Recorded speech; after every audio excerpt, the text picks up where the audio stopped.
Hello friend, welcome to my YouTube channel Gupta competitive zone. सबसे पहले आप सबको रक्षाबंधन की ढेर सारी शुभकामनाएं।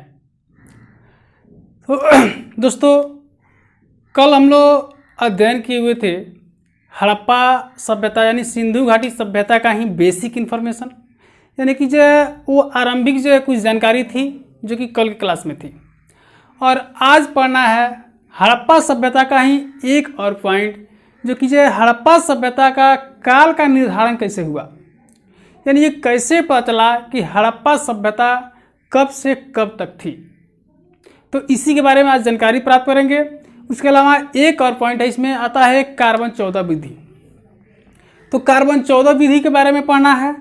और नेक्स्ट पॉइंट है हड़प्पा जो है, जो नगरें थी वहाँ से जो अवशेष प्राप्त हुए, यानी कि कौन कौन सी वस्तुएं प्राप्त हुए उनके बारे में। तो ये 3 पॉइंट आज हम लोग अध्ययन करेंगे। तो सबसे पहले हम देखते हैं हड़प्पा सभ्यता के काल का निर्धारण कैसे किया गया, यानी कैसे माना गया। जिससे हम जानते हैं कि जो है अनेक विद्वान जो है अपना अपना अलग अलग मत दिए हैं। सबका जो है एक अलग ही काल की गणना करते हैं, सबको जो है एक अलग ही समय बताते हैं, लेकिन उनमें से क्या सत्य है, किसको सही माना जाए, यही थोड़ा सा कन्फ्यूजन था। तो उसमें भी जो है एक डेट आया था, लगभग REM व्हीलर का, जो कि 2500 ईसा पूर्व से 1750 ईसा पूर्व तक का काल था। और सभी विद्वानों के द्वारा सर्वसम्मति से इसको मान लिया गया कि हड़प्पा सभ्यता का काल यही था। लेकिन इसी को क्यों माना गया, प्रश्न ये भी उठता है कि इन्हीं के कथन को क्यों मान लिया गया, बाकी सब क्या सत्य नहीं है। तो इसी पे हम लोग आज डिस्कस करेंगे। देखिए, सबसे पहले हम देखते हैं कि हड़प्पा सभ्यता के कुछ विद्वान हैं और उनके अनुसार इनका काल यानी समय दिया गया है कि वो कब बताते हैं। तो सबसे पहले जो है सर जॉन मार्शल जो हैं वे बताते हैं कि हड़प्पा सभ्यता जो थी वो 3250 ईसा पूर्व से 2750 ईसा पूर्व के बीच की सभ्यता थी। उसी तरह से अर्नेस्ट मैके ये बताते हैं कि नहीं, ये सभ्यता जो थी 2850 ईसा पूर्व से 2500 ईसा पूर्व के बीच की सभ्यता थी।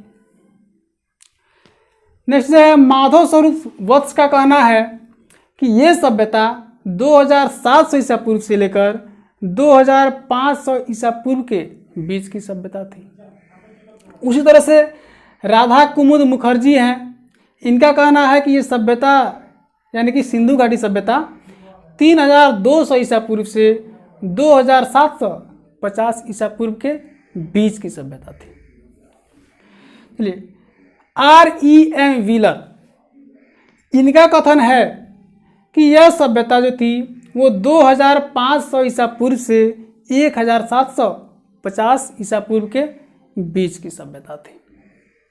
नेक्स्ट देखते हैं डॉक्टर VA स्मिथ का कथन है कि ये सभ्यता 2500 ईसा पूर्व से 1500 ईसा पूर्व के बीच की सभ्यता थी।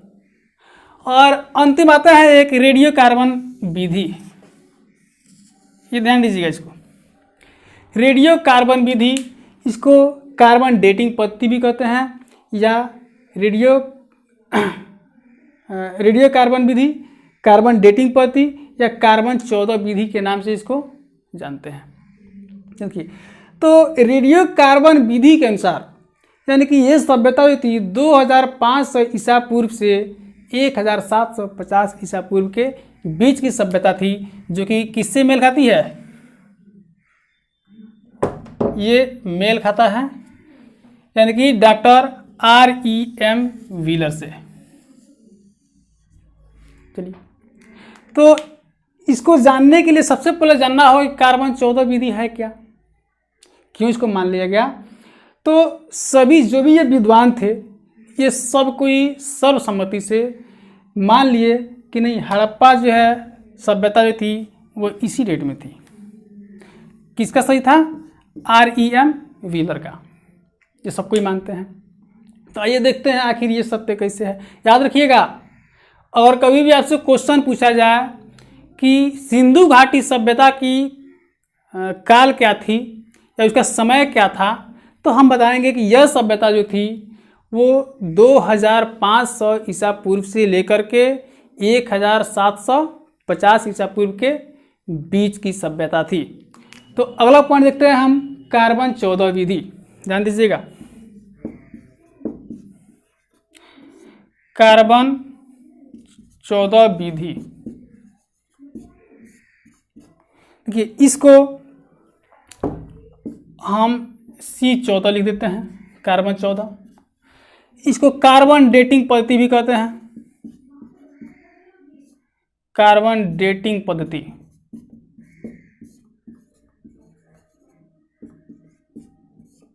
याद रखिएगा। तो कार्बन डेटिंग पद्धति है क्या और कैसे इसको मान लिया गया, तो याद रखिए कार्बन डेटिंग पद्धति आयु निर्धारण की एक वैज्ञानिक विधि है। याद रहेगा, यानी काल निर्धारण किया जाता है किससे, कार्बन डेटिंग पद्धति से। यानी कि ये काल निर्धारण की एक वैज्ञानिक विधि है, इससे तिथि का निर्धारण किया जाता है। अब कैसे किया जाता है ये भी देखते हैं। तो देखिए ये थोड़ा साइंस भी है। ये प्रत्येक जो है जीवित प्राणी में, चाहे वो पेड़ पौधे हो, मनुष्य हो, जीव जंतु हो, सब में, तो प्रत्येक जो है सजीवों में जो है 2 तरह के कार्बन पाए जाते हैं। एक होता है कार्बन 12 और दूसरा होता है कार्बन 14। यानी कि याद रखिएगा 2 तरह के कार्बन पाए जाते हैं, कार्बन 12 और कार्बन 14। तो इसका निर्धारण कैसे किया जाता है, देखिए तो क्या होता है कि कार्बन जो है सजीवों के जो है विनाश की अवस्था में, यानी कोई सजीव जो है अगर वो नष्ट हो जाए या मृत हो जाए, तो उस स्थिति में कार्बन 12 जो है उसके शरीर में स्थिर रहता है। कार्बन 12 उसके शरीर में स्थिर रहता है, किंतु कार्बन 14 का निरंतर ह्रास होते रहता है। नहीं समझे, कार्बन 14 जो है निरंतर घटते जाता है और कार्बन 12 सामान्य अवस्था में बना रहता है, जितना पहले था उसी अवस्था में वो बने रहता है, और कार्बन 14 हमेशा घटते जाता है, यानी कि उसका क्षय होते चला जाता है। ठीक है, तो अब क्या होता है कि इसका निर्धारण कैसे किया जाता है। हम तो जानते हैं कि कार्बन 12 तो स्थिर है और कार्बन 14 का निरंतर ह्रास हो रहा है, तो हम क्या करते हैं, कार्बन 12 कितनी मात्रा में है उस जीव में ये ज्ञात कर लेते हैं, और कार्बन 14 अभी उस समय तक कितना शेष रह गया है उसको ज्ञात कर लेते हैं। और हम जानते हैं कि कार्बन 12 और 14 दोनों ही समान मात्रा में मनुष्य में पाया जाता है, एक स्थिर है दूसरा क्षय हो रहा है यानी घट रहा है, तो इसके बीच का डिस्टेंस हम ज्ञात कर लेते हैं कि कितनी जो है इसी से वो घटते चला गया और कितना समय हो गया इसको क्षय होते हुए। देखिए कार्बन डेटिंग पद्धति का जो है इसका जो है और आयुकाल निर्धारण करने का एक सूत्र भी होता है, 55-68 ± 30 वर्ष में कार्बन की अर्ध आयुकाल निकाली जाती है। यानी कि इतने समय में कार्बन आधा बच जाता है। ठीक है, यानी कि याद रखिएगा, पूछता है क्वेश्चन ऑब्जेक्टिव जो है कार्बन की अर्ध आयुकाल कितनी है, 4 ऑप्शन दे देगा। तो इसका आंसर होगा कार्बन की अर्ध आयुकाल होती है 55-68 ± 30 वर्ष, यानी कि इतने समय में कार्बन की मात्रा आधी रह जाती है। यहाँ तक क्लियर है ना। चलिए तो अब चलते हैं थोड़ा सा इसमें कुछ और इसका बेसिक चीज। जो कार्बन का जो क्षय होता है, कार्बन 14 का जो क्षय होता है, इस प्रक्रिया को यानी कार्बन 14 के क्षय होने की प्रक्रिया को हम रेडियोधर्मिता कहते हैं। याद रखिएगा, कार्बन 14 के क्षय होने की प्रक्रिया को रेडियोधर्मिता के नाम से जाना जाता है। अब देखिए एक सवाल उठता है, कार्बन 14 विधि तो है, लेकिन इस कार्बन 14 विधि की खोज किसने किया था, पता है? कार्बन 14 विधि का खोजकर्ता कौन है, तो ये भी जानना है। तो कार्बन 14 विधि के खोजकर्ता जो थे वो अमेरिका के एक प्रख्यात रसायन शास्त्री थे जिनका नाम था B.F. लीवी, और 1946 ईस्वी में ये कार्बन 14 विधि का खोज किए थे, यानी कार्बन डेटिंग पद्धति का खोज किए थे। तो अब तक हम लोग देखें कि जो हड़प्पा सभ्यता के काल का निर्धारण, यानी कि इसी कार्बन डेटिंग पद्धति से ये तिथि आया। और ये पहले कौन बताए थे? REM wheeler. इनका ये मानना था कि ये हड़प्पा सभ्यता 2005 ईसा पूर्व से लेकर 1750 ईसा पूर्व के बीच की सभ्यता थी। इसीलिए यानी कि एक वैज्ञानिक विधि है और इससे भी यही आया। इसीलिए सभी जो विद्वान जो थे वो सर्वसम्मति से मान लिए कि यह सभ्यता जो थी वो 2005 ईसा पूर्व से 1750 ईसा पूर्व के बीच की सभ्यता थी। यहाँ पे कोई कन्फ्यूजन नहीं होना चाहिए। क्लियर है? आगे देखते हैं हड़प्पा सभ्यता की खोज जो हुई थी, तो हड़प्पा कालीन स्थलों से जो अवशेष प्राप्त हुए हैं, जो वस्तुएं प्राप्त हुई हैं, तो उनके बारे में किस स्थल से कौन सी वस्तु प्राप्त हुई है। हम जानते हैं कि 1861 ईस्वी में भारत में पुरातत्व विभाग की स्थापना हुई थी और 1872 ईस्वी में संपूर्ण भारत में पुरातत्व की खोज का निर्णय ले लिया गया कि अब जो संपूर्ण भारत में पुरातत्व की खोज की जाएगी। तो कुछ हड़प्पाकालीन नगरें हैं जहाँ से हड़प्पाई वस्तुएं प्राप्त हुए हैं और क्रम से हम उसको देखते हैं कहाँ से कौन सी वस्तुएं प्राप्त हुई हैं। तो सबसे पहले खोजा गया नगर कौन सा था? हड़प्पा।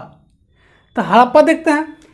हड़प्पा से जो है स्त्रियों की लघु मृण मूर्तियाँ, यानी कि स्त्रियों की जो है छोटे छोटे जो है मिट्टी की बनी हुई मूर्तियाँ प्राप्त हुई हैं।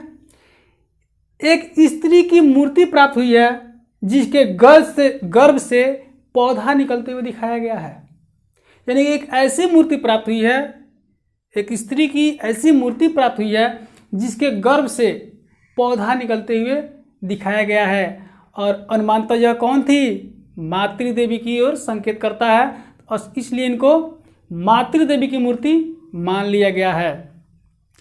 आगे देखते हैं पत्थर के शिश्न और योनि हड़प्पा से ही प्राप्त हुए हैं। ठोस पहिए वाली गाड़ी, प्रसाधन मंजूषा, आरत 37 कब्रिस्तान, लकड़ी का हल, ये सब वस्तु जो प्राप्त हुए हैं इसका मतलब है कि इनका अस्तित्व था। हड़प्पा काल में इनका अस्तित्व था, तभी ये वस्तुओं का अवशेष प्राप्त हुआ है। यानी कि लकड़ी का हल, अर्थात लकड़ी के हल से वहाँ खेत जोते जाते होंगे। लेख युक्त बर्तन, बर्तनों पर लिखा हुआ था। मुखौटे, नकाब जिसको कहते हैं, शंख का बैल, यानी वहाँ बैल होता होगा, बैल का अस्तित्व था। तांबे की मुहरें, तांबे की धातु की खोज हो चुकी थी। जौ, गेहूं की भूसी, यानी जौ गेहूं भी प्रेजेंट था।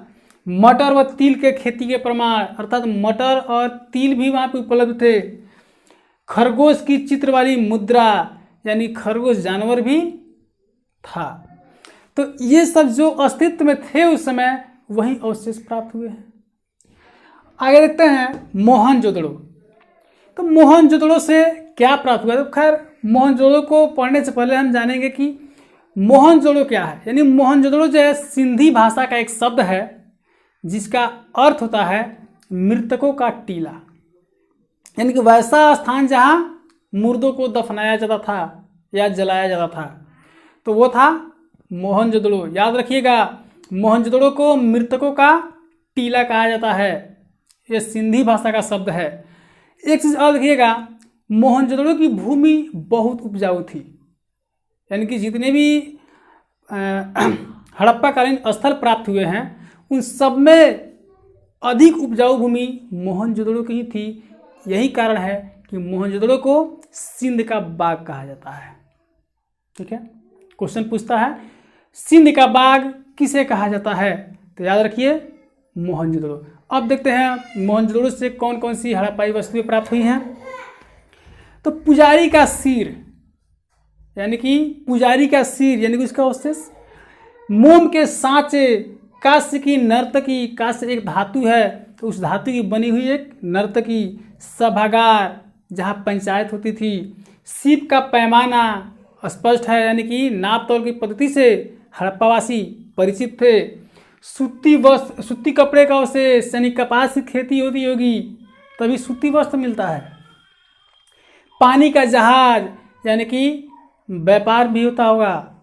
हाथी का कपाल, हाथी जानवर उपलब्ध था। शिलाजीत यानी कि इलाज की पद्धति यानी डॉक्टरी पद्धति जो है वहाँ प्रचलित थी। गाड़ी के पहिए, मेसोपोटामिया की मोहरें, अर्थात मेसोपोटामिया से इनका व्यापारिक संबंध रहा होगा, तभी मेसोपोटामिया की मोहरें प्राप्त हुई है। दाढ़ी वाले मनुष्य की प्रतिमा यानी कि मनुष्य दाढ़ी रखते होंगे। हाथी दांत की तराजू यानी कि वहाँ के लोग नाप तौल की पद्धति से परिचित होंगे। पशुपति की मुद्रा यानी कि एक ऐसी मुद्रा प्राप्त हुई है जिसपे पशुपति का चित्र अंकित है। ठीक है, आगे देखते हैं चन्हु-दड़ो। तो चन्हु-दड़ो से मनके बनाने का कारखाना यानी मिट्टी के बर्तन बनाने के कारखाने प्राप्त हुए हैं। अलंकृत हाथी, सजाया हुआ हाथी मिला है। स्वान, पीतल की बतख, लिपस्टिक यानी कि स्त्रियां जो है लिपस्टिक लगाती थी यानी कि श्रृंगार से परिचित थी। तराजू की बैलगाड़ी, तराजू और बैलगाड़ी यानी नाप तौल बताए हुए हैं से परिचित थे। आगे देखते हैं लोथल। लोथल से फारस की मोहरें यानी फारस से भी व्यापारिक संबंध रहा होगा। धान व बाजरे की खेती के प्रमाण यानी अब धान और बाजरा भी वहाँ पे उपलब्ध था। याद रखिए, कपास मिल गया, जौ और बाजरा मिल गया, धान मिल गया, गेहूं मिल गया। पूछता क्वेश्चन, निम्नलिखित में से किस अनाज का प्रमाण हड़प्पा कालीन स्थलों से नहीं मिला है? ऐसे क्वेश्चन भी पूछ सकता है, उसमें नहीं जोड़ देगा। धान और बाजरे की खेती के प्रमाण। अवतल चक्की यानी कि आटा पीसने वाली चक्की। हाथी दांत का पैमाना यानी नाप तौल की पद्धति से वे परिचित थे। मनकों का कारखाना, वहीं जो चन्हु-दड़ो से भी मिला है मनकों का कारखाना। कुत्ते की मूर्ति यानी कुत्ता जानवर भी वहाँ था। बकरी की हड्डी यानी बकरी भी थी। 3 युगल सावधान, गोदी इत्यादि। गोदी मतलब बंदरगाह होता है, यानी इसका मतलब है कि लोग व्यापार करते थे किस मार्ग से? तो समुद्री मार्ग से या फिर नदी मार्ग से। आगे देखते हैं कालीबंगन। कालीबंगन से अग्निकुंड प्राप्त हुआ है। हिंदू धर्म में जो है किसी भी जो है धार्मिक समारोह में पूजा पाठ के बाद जो है हवन किया जाता है, तो एक कुंड बनाया जाता है, उसी कुंड में हवन किया जाता है, उसको अग्निकुंड कहा जाता है। तो वो अग्निकुंड, बेलनाकार मोहरें जो थी वो बेलनाकार थी। अलंकृत फर्श यानी सजाया हुआ फर्श। तांबे के बैल, लकड़ी की नाली, नकाशीदार ईंटें, मस्तिष्क शोथ की बीमारी वाला कपाल। एक ऐसा कपाल मिला जिसमें मस्तिष्क शोथ की बीमारी थी। हल से जुते हुए खेत के प्रमाण। भूकंप के प्रमाण यानी कि भूकंप के प्रमाण भी मिले हुए हैं। कहाँ से? कालीबंगन से। अब देखते हैं वनवाली। तो वनवाली से भी कुछ अवशेष प्राप्त हुए हैं, जैसे चक्राकार अंगूठियाँ यानी चक्र के आकार की अंगूठी। नाक व कान की बाली यानी कि स्त्रियां नाक और कान में बाली पहनती थी। मछली पकड़ने का कांटा यानी मछली भी वहाँ पे उस समय मौजूद थी और उसको मारने वाला कांटा पकड़ने वाला। मिट्टी के खिलौने यानी मिट्टी से बने हुए खिलौने भी कहाँ से प्राप्त हुए हैं? तो वो है वनवाली।